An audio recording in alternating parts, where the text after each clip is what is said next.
Hey there, guys. This is Steve Horseman and Dan Dorr with Good Guys to Great Men. Thanks again for watching today.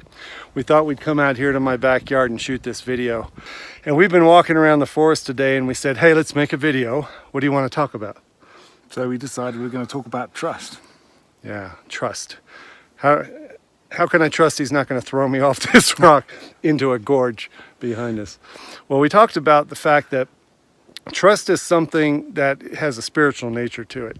It's impossible to trust somebody if you have fear, if you have insecurity, if you have uncertainty working in your bones. It's very, very hard to trust. In our relationship, we've been putting together all kinds of programs and serving men, and we've been talking about maybe getting a contract, maybe something on paper that would describe. And we keep saying, well, we'll do it. And I kept hearing, I trust you. You know, we'll get to it. I trust you. Why is that? Why is it that we trust each other so much that we can do this without having some legal document protecting us right from the start? We knew we wanted to give more and serve quicker than we needed to have the security of a document saying that we wouldn't screw each other. What else about trust in relationship?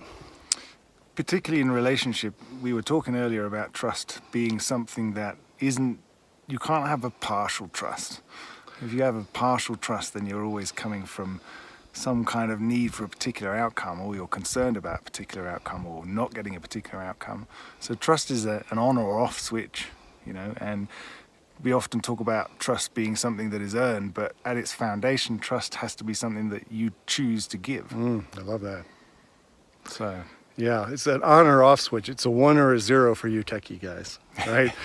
So how, you might say, how can I trust fully if I don't know if I can trust her?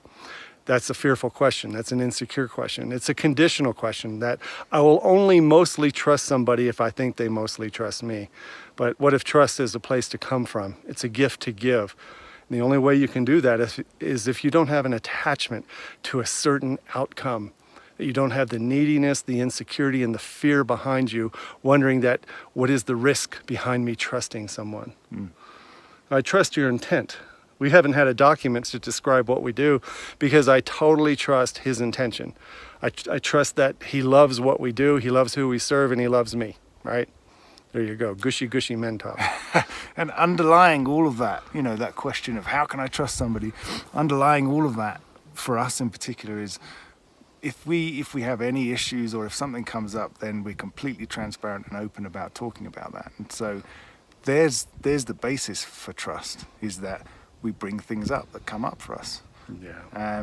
Trust, I was saying earlier to Steve about trust being something that is tied to risk. Risk creates trust. Yeah, you're in it together. Yeah, you're a team, and because of the shared risk, you have to trust each other, and that's something we've cultivated. So the homework question for you is, how are you going to trust today? How are you going to give the gift of trust, unconditional trust, without neediness, without fear of outcome, without the insecurity of having to know that somebody trusts you back? Right, how are you going to give it? My arm's getting really tired, so we need to sign off. That's your homework. Post something in the comments here about trust, what you think about it, how maybe you've been holding it back. Give us an example of how you've given trust and how that worked out for you. See you guys. Take care. Bye-bye.